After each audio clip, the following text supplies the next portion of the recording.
Hello, my name is Michael, and I have been on the enlightenment journey for about 40 years or so, and I'm here to share with you some of the things I have learned. Today we're going into step 4 on learning about the Kundalini Awakening process, and the steps can be done in any order, done simultaneously. It's probably best, and we're just going to go ahead and talk about it. As you can tell, I've got my notes again for this one, and this of course is the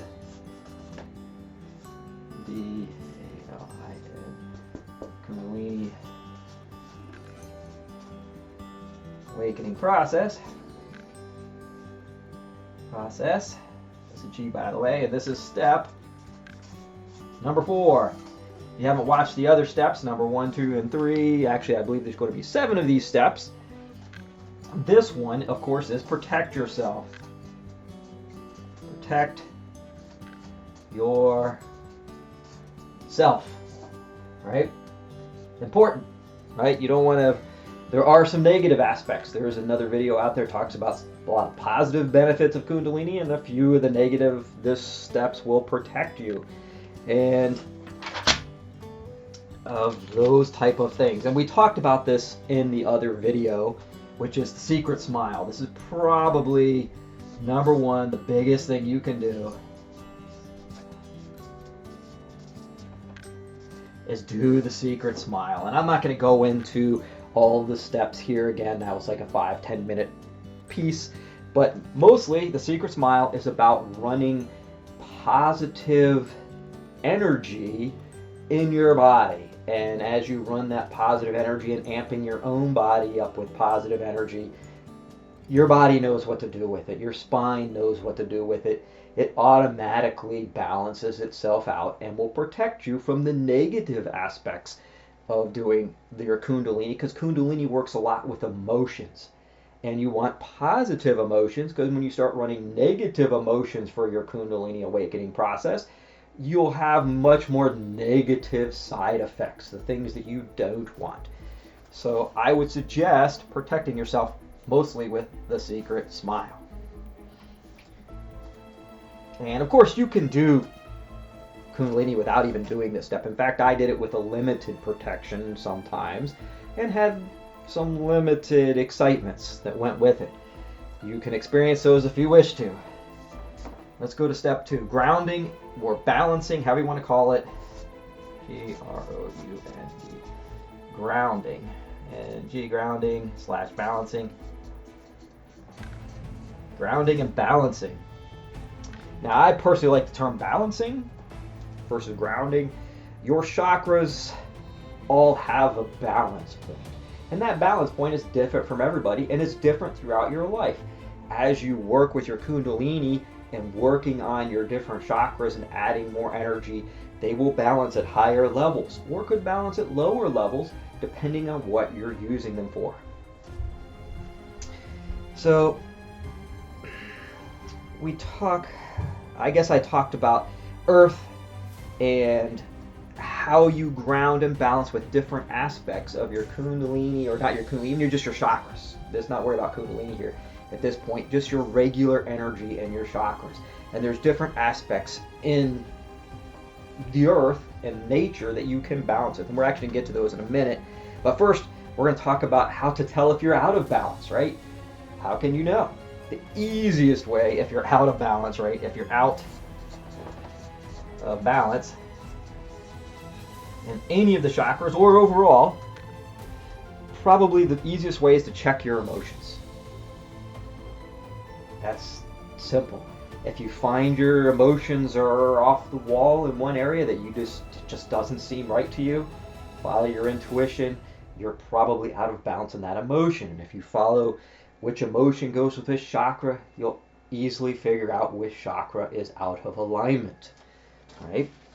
That's the easiest way with emotions. If you're out of balance, check it with your emotions. And this one is more internally on you. You just know if your emotions are out of balance. And the other way, if you are having a hard time with your emotions, is looking at, and I have to look at this one because let's try to spell this one, P-H-O-S-P-H-E-N-E-S.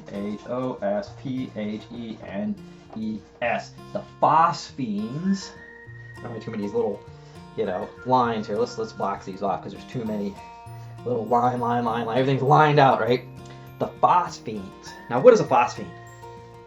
If you close your eyes and kind of not in a darker space, my space is really lit up because I'm shooting video, but close your eyes in a dark space, you'll start to see almost like little clouds or vapors or some kind of movement of light or energy or something behind your eyes. It's something you're looking for. It's called the phosphenes.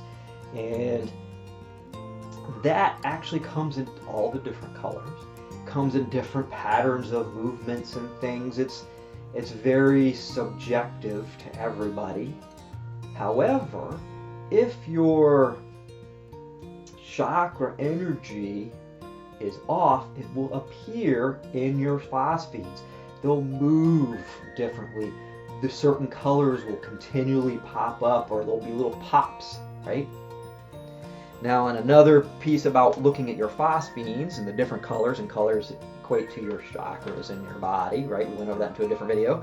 Just go watch that video and you'll get that piece. Is if you're seeing a bunch of static or little dots or something like that, that is honestly strain in your eyes, right? If you don't see, when you instantly close your eyes and palm your eyes and, put your hand over your eye, palm the eye, both eyes simultaneously, if you don't see pure blackness and you see static and stuff, your eyes are strained. Start palming your eyes. Start eating a lot of blueberries. Get an upper back massage. Start doing these things to relax out your eyes. You may not get perfect, especially if you have imperfect vision, and I know in today's society with cell phones and stuff, a lot of people's visions are myopic and they get a lot of this strain in their eye. So that's something you just got to look at, especially if you use your mobile device a lot. I do it a lot. I palm my eyes afterwards. Even every morning, this is the hot pad. I heat it up, put it on my eyes to de-strain my eyes in the morning or at night or whenever my eyes feel a little bit strained.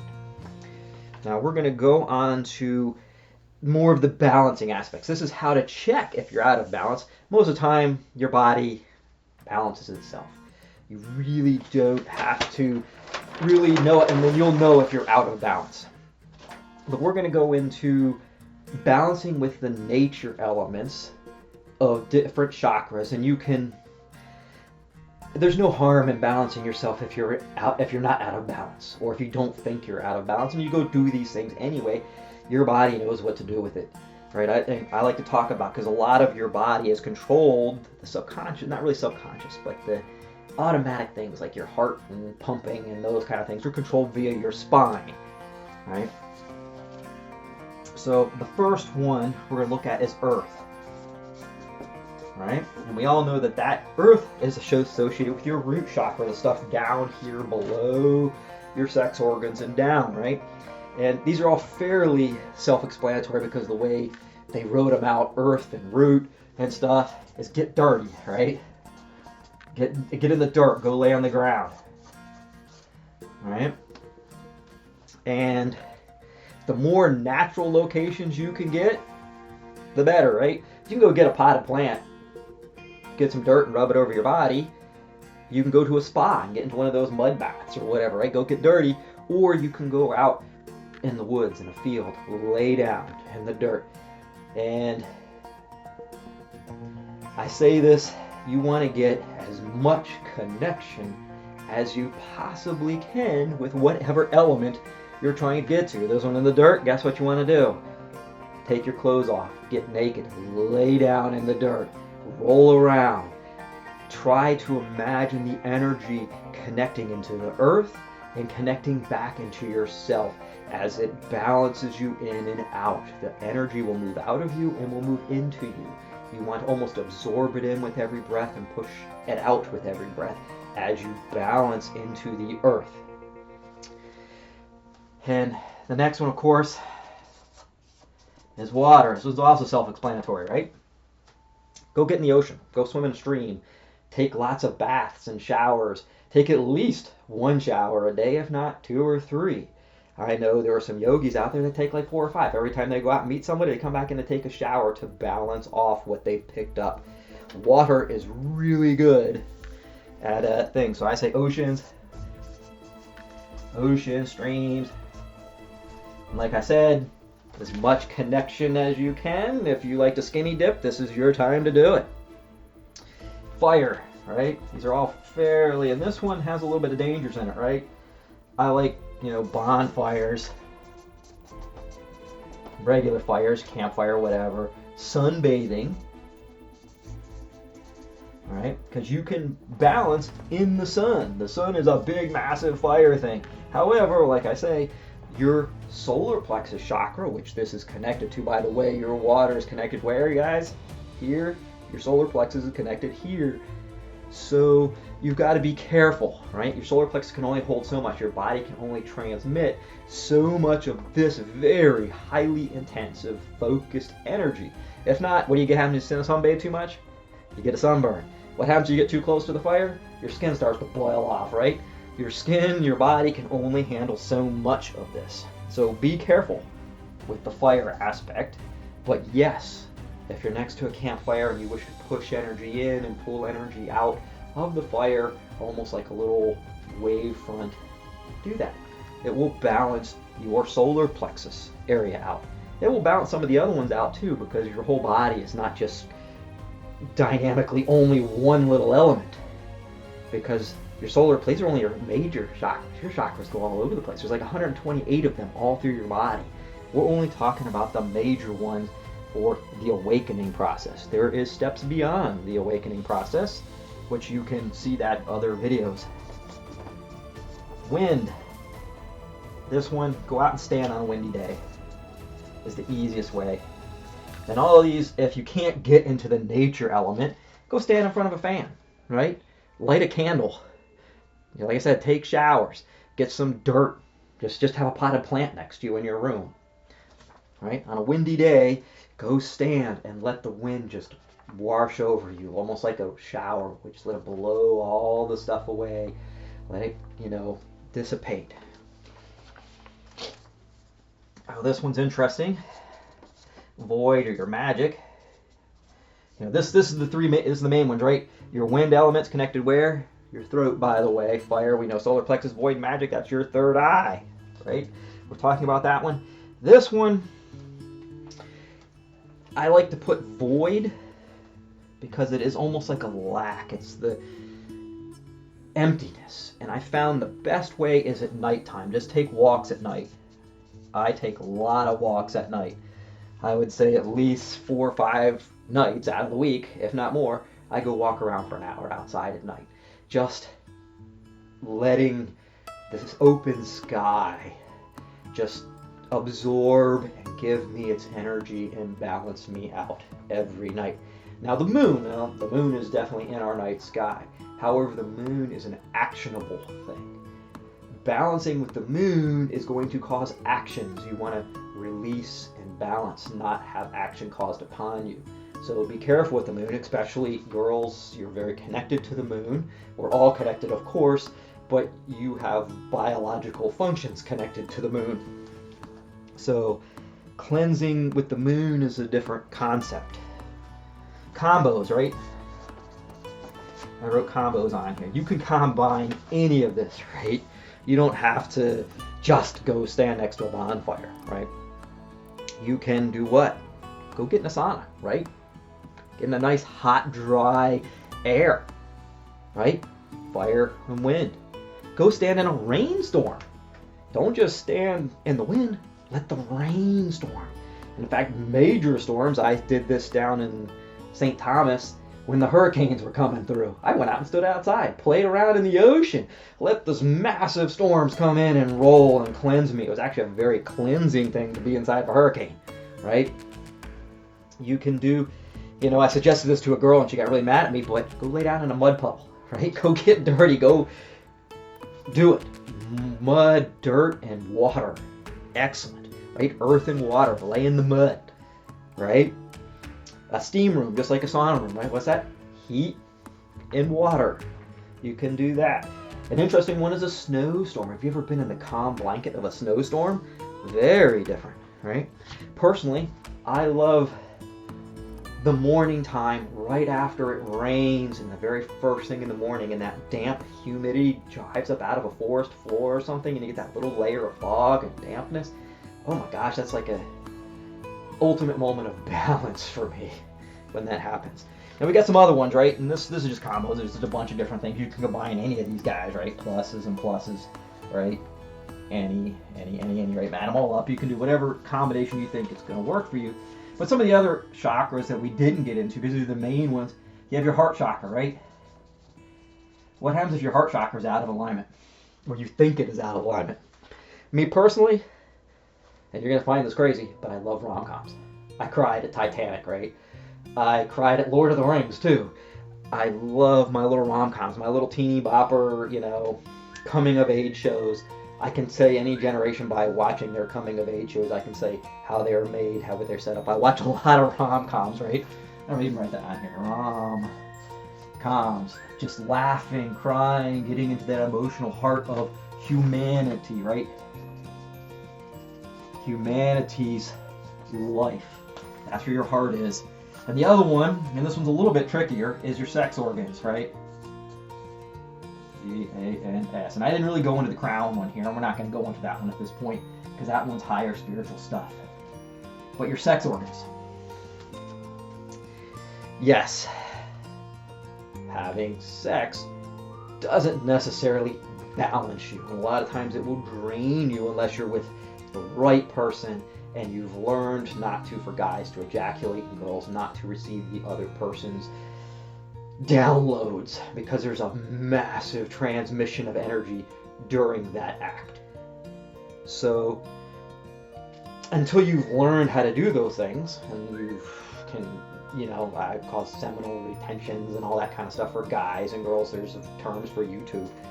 But until you've learned that, and those things take years to learn, by the way, if you don't have a skilled guru to teach you, you're better off to go out and just create. This area is an area of creation. Go off and create something. And whatever, create it with a lot of passion, a lot of energy from down there, and let that creation feeling absorb through you. Let it become you. And so these are the areas on just balancing yourself in nature and humanity and creation, other areas. Let's go on to another way of protecting yourself. And this is when you're starting to feel scattered. You're starting to feel like, I'm just everywhere. Oh my God, there's just stuff that's going all around me. I don't know what's going on. It's too much for me. My brain is over there versus over here inside my body. This is when you're no longer part of yourself, right? That's called centering. And you want to learn centering. I don't know if you guys can read my handwriting's horrible. Kundalini did that to me. My handwriting got worse when I was about 13 when I went through this. I had pre-handwriting, and then 13 crushed it. My handwriting went to the pot. Anyway, to get off that rant. Let's see. If you find yourself scattered, you're all over the place. The best way to do this, and I'm going to put this down here, is to reconnect with yourself. So pick a part of your body, and I think your hand is easiest, whether right hand, left hand, it doesn't matter. You can close your eyes. It's probably easier if you close your eyes and do this. I'm going to leave them open for I can look at you and you can look at me, but start to feel your hand. Just look at it, feel it, touch it, feel each finger. Start to go in and feel every last little part. Look at the nails. Feel how the nails feel different. Go down your arm. Feel the arm. If you have a scar like I do, feel the difference between the scar and the regular. Start to literally feel yourself. And go beyond that feeling of self. Go to not just how it feels touching yourself, but feel how it is internally. Start to feel the internal thing. Start to feel how heavy you are. Feel where your body is located. Your body awareness, how it is standing, how it is sitting, how it is laying. And you can go beyond yourself. What do you hear? What do you hear with your ears? I can hear all kinds of things. I can hear a little bit of wind outside. I can hear my computer buzzing. I can hear my cat licking herself. Start listening. Feel how those things react with you. How does that make you feel? How does the wind? It's really quiet outside. How does that make me feel? How does my emotions feel with the touching, the feeling up of myself? How does it feel emotionally? How does the sound coming into your ears? You can close your eyes and hear even better. You can start doing the same with your eyes. Start looking. What do you see around you? How is that? How far away is it? What's the distance? What does it make you feel? How much light is in the room? How much darkness? The shadows, everything you see. The whole idea of this is to bring yourself into the moment that you're in. Completely, 100% feeling and understanding exactly where you are at. It's called centering, and it brings you back to yourself. So you're no longer somewhere else. You're no longer doing math equations. Now you're doing personal feelings of everything around you to everything. Now, there's another way you can do this, centering yourself, and it doesn't have to be, just sitting in your moment. That's probably easier, because right there. But you go out and dance. Go out and zen into something so much. Not that you lose yourself into that, where you're completely gone, but that you are completely absorbed into it, so that you are doing that moment only. And that's the difference between losing yourself and zenning into something. Zenning is you become what you're doing completely. I knew here's a perfect exercise for it. If you can do this, you will have the ultimate centering focus. A yogi taught me this one. Look at your hand. Look at your fingernails. Hold them up and stare at them. Watch your fingernails and just keep focusing on your fingernails. Completely. Forget about everything else around. Forget about the palm of your hand. Forget about what's going on over there. Forget about me talking. Focus on your fingernails and watch them. Watch those fingernails and do that. Watch your fingernails until you can see them grow. If you can do that, your centering and your focusing will be so intense, you'll have no more problems ever centering and focusing on anything ever again. By the way, that process takes about 3 days. If you can watch your fingernails for 3 days and focus on them for 3 days, you will have learned it. And I guess we didn't really write a lot about centering here. Basically, you're just going to center. I'm not going to write it out here. I talked enough about it anyway. So that's pretty much it for the video. For protecting yourself when you're lost, center. For all of your balancing and nature elements, if you find you have too much or too little energy in one of your areas, of course, pick a nature element, balance in those. To actually know, and a lot of times your body already knows, what's going on. You can check your emotions, watch the phosphines behind your eyes, do the secret smile, go to the other video and watch secret smile. And in fact, if you guys have any questions, any comments, anything you want us to do, just go ahead and post them down below. Like this video if you want to. If you want to see more of the content, you want to find more of it, go ahead and subscribe. There's going to at least be 7 steps here and some other videos that are going to go with this. So thank you very much. I give you much love and have a good day.